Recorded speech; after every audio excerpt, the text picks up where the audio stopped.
to meet her until halfway through the shoot. So it's like, I hope this is going to work, you know. And so it was kind of one of those crazy last-minute casting decisions, you know, and just decided to roll with it because you never know sometimes. And we were in a pickle. And then she came, and I just felt like she was more comfortable speaking with an American accent. So I said, fine, we'll make it American. And at the time, Rob had been doing a lot of backwards and forwards to LA, and he was picking up just a little bit of a mid-Atlantic kind of thing, you know. And so I thought, this will make more sense if his mum's American. It's strange, but there was no explanation. A lot of people say, there's no explanation, why is she American? And I go, she just is. It's just the way it is. It's all about Mehmet. All about Mehmet, Yeah, all about Mehmet. So the eyes, I will answer, because the eyes are, the producer's brother is a kind of bit of an eccentric artist who did these things where he'd take 100 pictures of people naked. I remember because there's a poster in the house, and one of the pictures of the producer naked, and like his dad naked and stuff. And we're like, I don't want to see you naked, I really don't. And he'd obviously done this for his brother at some point, and like 100 eyes and 100 this, and so he had all these prints of these eyes. So we borrowed one and said, oh, that looked good, and popped it on the wall. It's as simple as that. I said, hey, yeah, let's pop it there. And everyone's like, what does it mean? Is it symbolic of like the state is observing us constantly? No, I just thought it looked cool. Simple as that. But I mean, there was a feel with Ronnie's apartment generally. We wanted to create this kind of weird, like, on one level, you're like, oh, this is a really cool apartment. Look how cool it is. And sort of, it's got all these cool things, it's kind of spacious. But on another level, it's like, oh, it's a bit of a pigsty. And then there's all these like weird kind of dark things. Because in real life, the guy who plays Ronnie has this thing like Freddy Krueger. Thing for him makes it sound like he's attracted to him. Yeah. Well, who wouldn't? Come on. Yeah. He's interested in Freddy Krueger. I don't know how he feels about him emotionally, but we should ask him. Huh? We should ask him. We should ask him, yeah. On the tour, we can ask him whether he loves Freddy Krueger. I think he does. I think he fancies Freddy Krueger. Anyway, so we thought that would be fun to inject in there. So if you notice the big poster on the wall, I don't know if anyone noticed that. If you look hard enough, you can see it's actually a Freddy Krueger thing, and there's obviously the Freddy Krueger poster when he first comes in, and there's like videotapes if anyone ever wants to notice, and like nitrous oxide canisters hidden. We thought it would be funny to have these huge, great, like kind of big full-on oxygen tank, big tanks like you have in a hospital or something, with the suggestion that maybe once he'd inhaled all of this nitrous oxide, at one point he'd have like all these tubes running around and stuff. And so, his apartment was a really fun one to design and come up with funny ideas for and stuff. So, yeah, the idea is to sort of create that kind of slightly weird, menacing, but sort of nice at the same time weird thing going on there. Okay, way up in the back, but you gotta yell.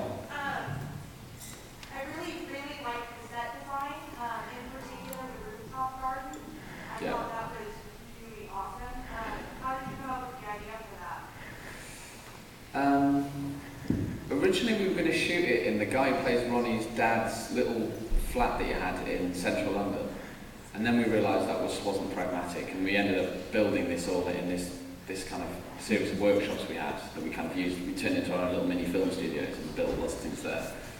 And he had a roof garden, and we said this would be good. And then I came up with the idea it'd be good if it was almost like a weird art piece, because this guy's sort of a bit agoraphobic, so he spent a lot of time at home, like wandering around doing weird things, sniffing nitrous oxide and kind of bending forks or whatever it was. So we decided it would be really fun to have this crazy, manic rooftop. And originally when I was designing or thinking of like the scenes, it was always going to be like his parents' house was going to be completely cold and stark and minimalist and have nothing in it that gave anything away whatsoever. And then you'd have like the dichotomy of that against the roof garden or Ronnie's flat that's like this busy, manic world. And then, you go somewhere else and it's very calm. The places that are balanced have a bit of both of those. So like Jeremy's office is kind of neutral, but there's a bit of mess in the background. Just little things like that make you feel like, oh, that's normal.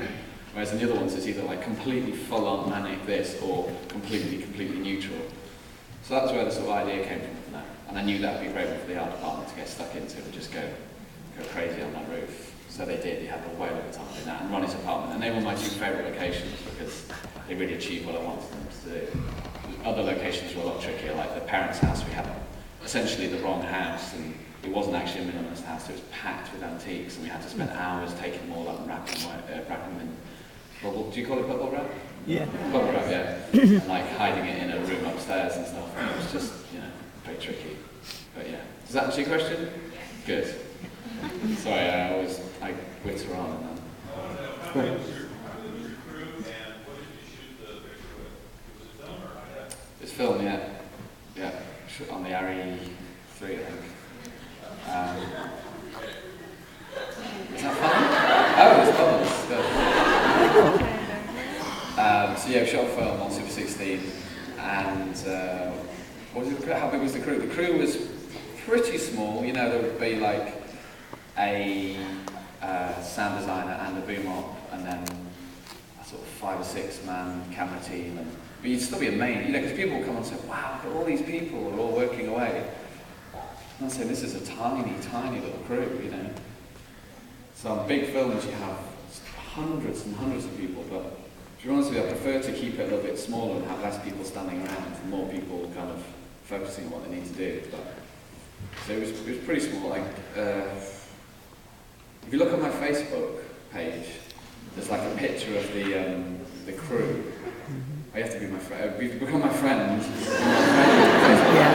And then looking at the pictures, like on the set pictures, there's a picture of the crew, and you can see it's pretty much all of the crew. There's like a few people missing, and that's it.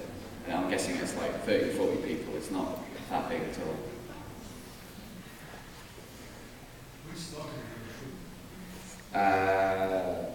Fuji in the end.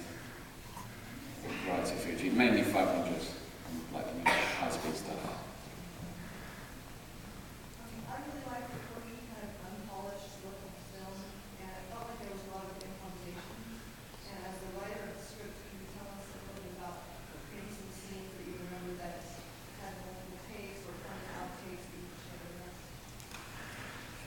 Well, the pub sequence was one long funny outtake, pretty much. That's why you push the DVD, isn't it? So, this is why I push the DVD. If you buy the DVD, once you've watched it on the DVD, I put a whole lot of extras, and I put the full takes of them improvising in the pub. And that was a weird kind of form of improvisation, because I had the scene kind of laid out completely. You have to say this, you have to talk about this, you have to talk about these are the points we need to tell the story. And we'd done lots of practice improvisations, and I was saying this is funny and this is good and it's funny to talk about this and blah blah blah.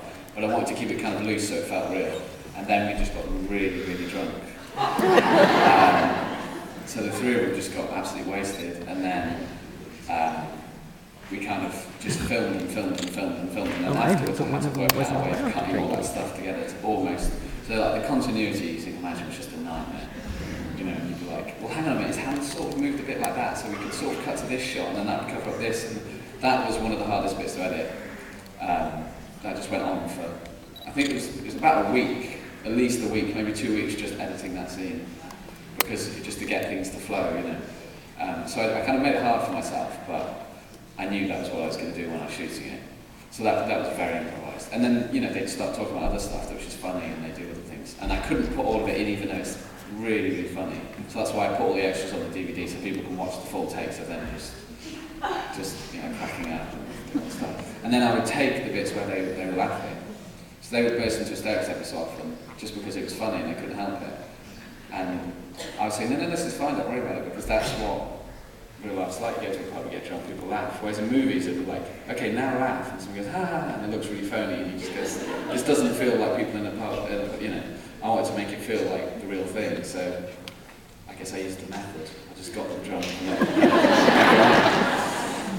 And then there were lots of little funny outtakes, and I was saying this to someone the other day actually. One of Rob's things was, he would generally stick to the script pretty much. He would stick to the script, and we'd talk about it a lot, and he'd understand it. Nicky and Ronnie was the same. Ronnie would stick to the script religiously, and he'd really follow it. And sometimes there'd be little bits, but generally he would follow the script. Whereas Nicky, the guy playing Nicky Mike, he was always off the page, and it was usually, he could only do it the first take, and then if I asked him to repeat something, it'd stop being funny because he was trying to think about saying the thing that was funny before. So I'd usually just kind of go, okay, that was a great take, let's try it completely differently, and everyone would just have to kind of work around him on that. And what Rob was really good at was adding